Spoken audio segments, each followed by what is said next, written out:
Приветствую тебя, дорогой подписчик. На моем канале будет много интересного контента.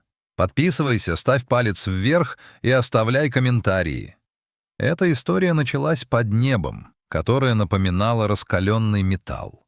В африканской саванне тишина редко бывает мирной. Чаще всего она натянута, как тетива лука, готовая лопнуть от малейшего шороха. Если бы в тот полдень над иссохшей равниной не кружили стервятники, а в тени редких акаций не замерли объективы случайных исследователей, эта драма растворилась бы в мареве, став лишь очередной безымянной костью в песках. Но судьба распорядилась иначе. Слониха, которую позже назовут Имани, шла тяжело.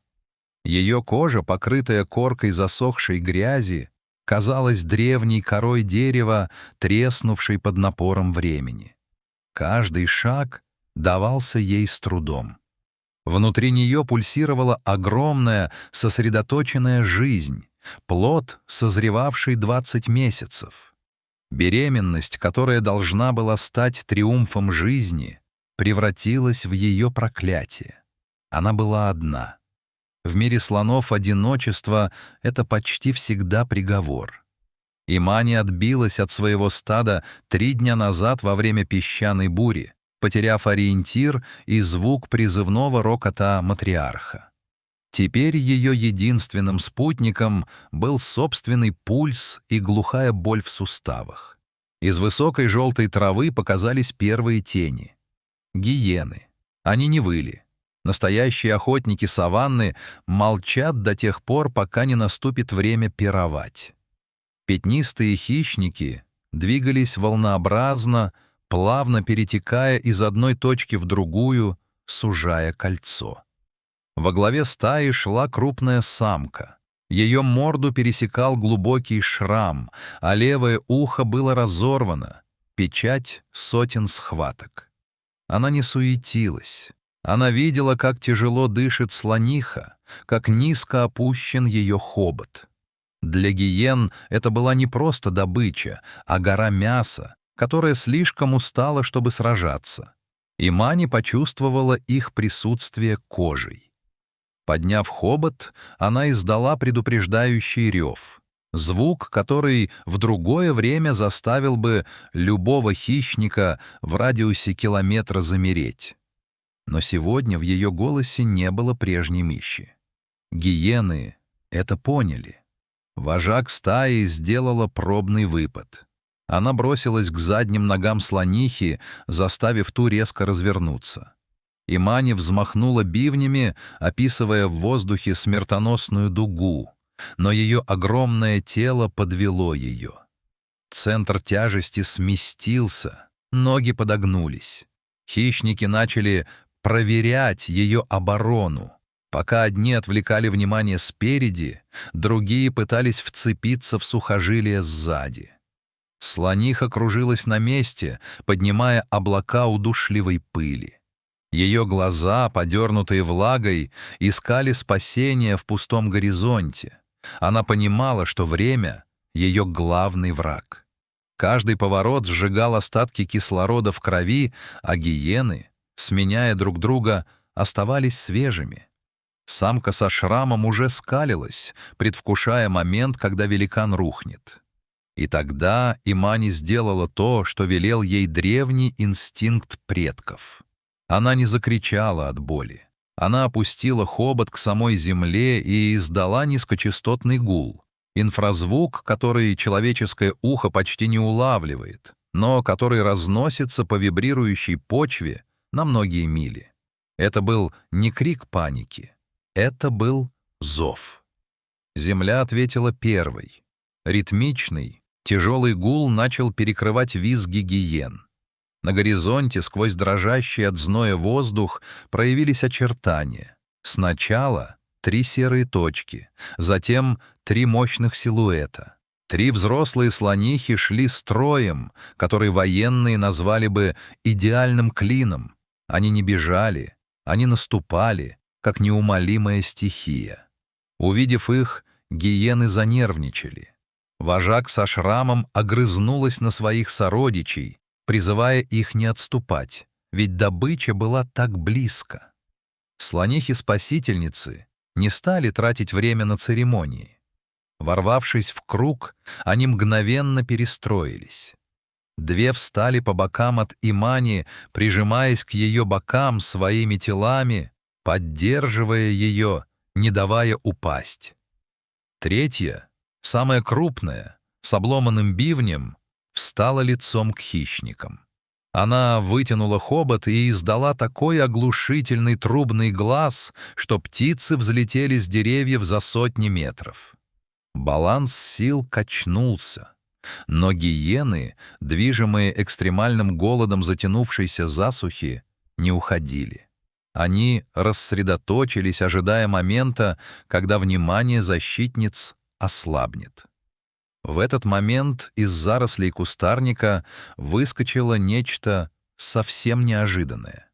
Маленький слоненок, не старше 2 лет, весь в пыли и ссадинах, в панике выбежал прямо на открытое пространство между гиенами и стадом. Потерявшийся детеныш, напуганный шумом, искал защиты у своих, но по неопытности угодил в ловушку. Гиены мгновенно переключились.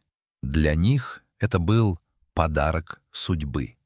Стая бросилась к малышу.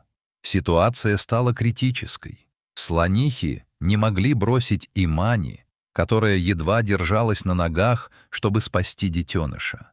Казалось, маленькая жизнь оборвется прямо сейчас. И тут тень, огромная и черная, накрыла арену боя. Из-за холма вышел старый самец. Его кожа была иссечена глубокими шрамами от бивней соперников, один глаз был затянут бельмом, а бивни были такими длинными, что почти пересекались. Одинокие самцы редко вмешиваются в дела самок, но этот патриарх был исключением. Он не просто шел, он атаковал. С невероятной для такого веса скоростью он ринулся вперед. 5 тонн ярости врезались в гущу гиен. Одним ударом ноги он отбросил ближайшего хищника на несколько метров, а мощным взмахом головы буквально разметал остальных. Вожак со шрамом едва успела отпрыгнуть, почувствовав, как бивень самца свистнул в миллиметре от ее хребта. Стадо сомкнуло ряды вокруг Имани и спасенного малыша. Самец встал чуть поодаль, тяжело дыша и глядя на гиен единственным зрячим глазом. В этом взгляде была вековая мудрость и беспощадность природы. Воздух внезапно стал тяжелым. Запах пыли сменился резким электрическим ароматом озона. Небо, еще час назад чистое, почернело, словно на него пролили чернила. Ветер переменился, ударив в лицо ледяным дыханием. Первая вспышка молнии расколола небо надвое. Гром ударил так сильно, что земля под ногами слонов содрогнулась. Имани вскрикнула. Схватки усилились, а природа решила добавить к ее испытаниям еще одно. Начался ливень. Это не был обычный дождь, это была стена воды, обрушившаяся на иссохшую землю. Сухое русло реки, находившееся неподалеку, на глазах превращалось в ревущий поток. Глина под ногами стала скользкой. Наводнение в саванне случается редко, но оно смертоносно. Матриарх, та самая слониха с обломанным бивнем, приняла решение. Она подтолкнула Имани хоботом, указывая на скалистый холм, возвышавшийся над равниной. Слоны начали восхождение. Они шли цепочкой, поддерживая друг друга. Маленький слоненок держался за хвост одной из взрослых самок. Гиены, понимая, что стихия не выбирает жертв, в панике бросились в другую сторону, и их голод сменился первобытным страхом перед водой. Они достигли вершины холма, когда равнина внизу окончательно превратилась в бурлящее озеро. Вода несла с собой ветки деревьев, мусор и обломки прошлой жизни. На скалистом плато под аккомпанемент уходящей грозы Имани упала на колени. Ее время пришло. Остальные слоны не просто стояли рядом.